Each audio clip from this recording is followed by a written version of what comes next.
శృతిగా రోదనలయగా సాగే కాలమిది. ఆ,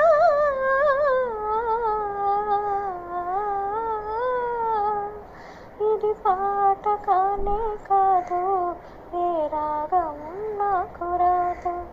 ఇది పాట కానే కాదు, ఏ రాగం నాకు రాదు.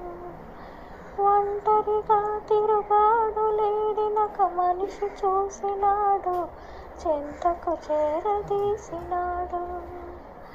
అపము శుభము తెలియని లేడి అతనిని నమ్మింది, తన హృదయం పరిచింది.